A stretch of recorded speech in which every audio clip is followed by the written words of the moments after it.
Bonjour, je suis très content de vous retrouver après quelques semaines d'abandon, si on peut parler ainsi.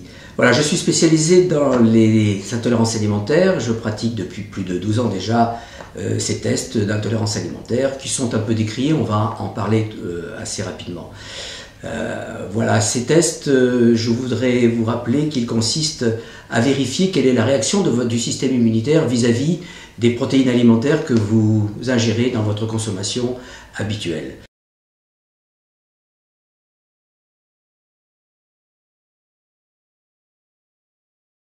Il faut savoir donc que ces tests représentent le fait de prendre un échantillon de votre sang, de le mettre en relation avec certaines protéines qui sont des réactifs, et de regarder si vous avez un afflux d'anticorps, qu'on appelle les immunoglobulines de type G, pour voir si effectivement le système immunitaire considère les protéines contenues dans chaque aliment comme étant un danger potentiel.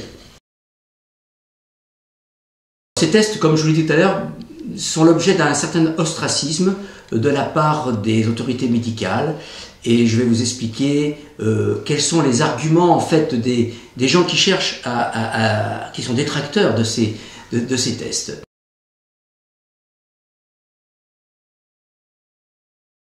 L'un des arguments principaux des détracteurs, c'est d'expliquer que les immunoglobulines de type G sont des facteurs de tolérance. Pourquoi ?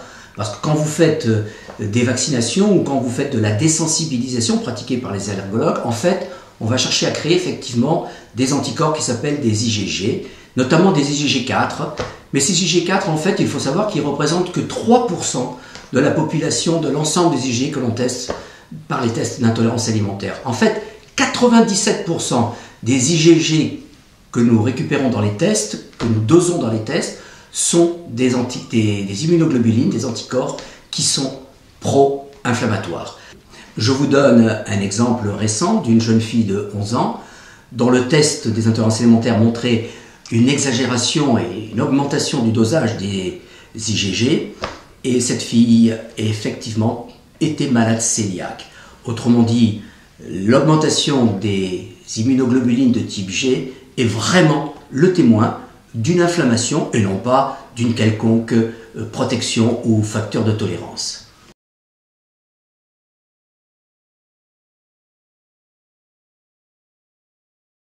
La deuxième chose, un des arguments également de nos détracteurs, c'est de dire que le fait d'avoir des IgG est également un facteur de tolérance, est un facteur d'exposition antérieure.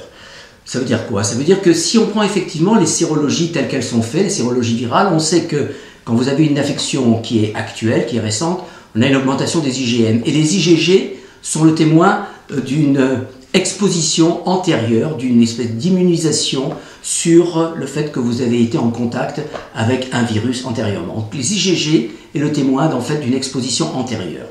Et on vous explique effectivement que si vous avez des IgG sur le plan alimentaire, c'est que tout simplement vous avez été en relation et que vous avez consommé des aliments.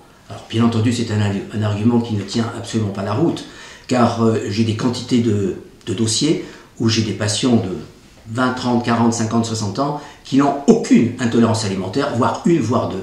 Est-ce à dire que ces gens-là n'auraient jamais consommé quoi que ce soit depuis leur naissance? Un autre argument développé par les détracteurs est celui d'un sujet qui serait jeune, qui effectuerait les tests d'intolérance et qui présenterait un certain nombre de positivités alors qu'il est en parfaite santé. Eh bien, c'est ignorer effectivement que les intolérances alimentaires, qui sont une réaction anormale du système immunitaire, quand c'est prolongé sur de nombreuses années, peut développer des maladies chroniques. Autrement dit, on peut mettre entre 5, 10 jusqu'à 15 ans pour développer des pathologies chroniques.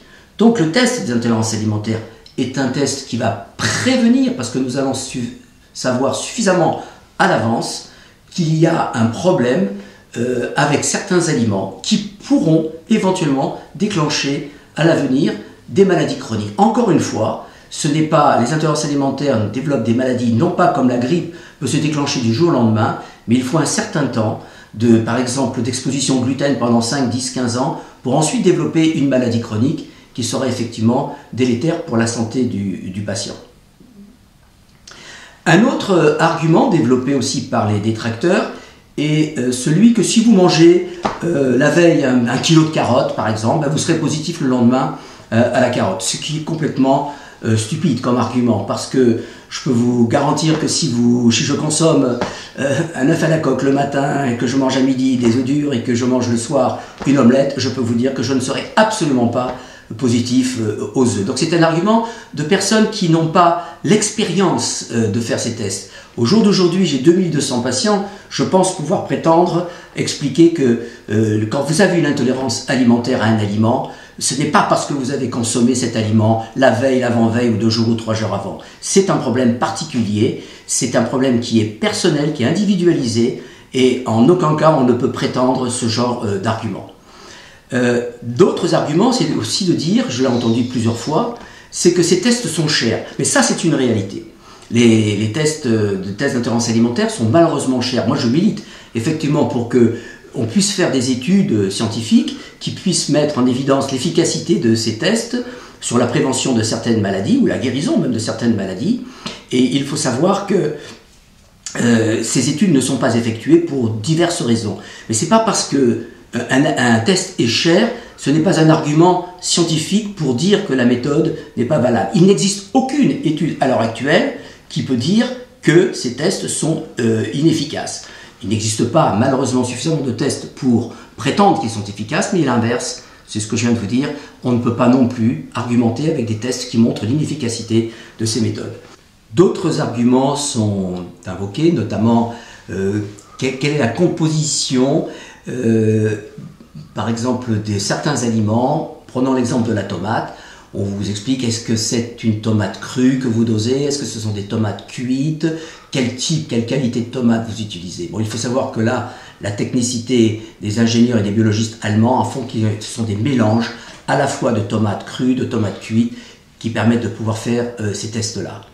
Donc c'est un argument qui est un peu fallacieux, car en fait, tout est prévu pour que le test soit d'une qualité et d'une fiabilité remarquable. Je terminerai en disant qu'effectivement, les tests sur le plan pratique, certains praticiens considèrent qu'on n'aurait pas besoin de faire les tests d'intolérance alimentaire, car il suffirait de normaliser ou de traiter la barrière intestinale. Alors là, je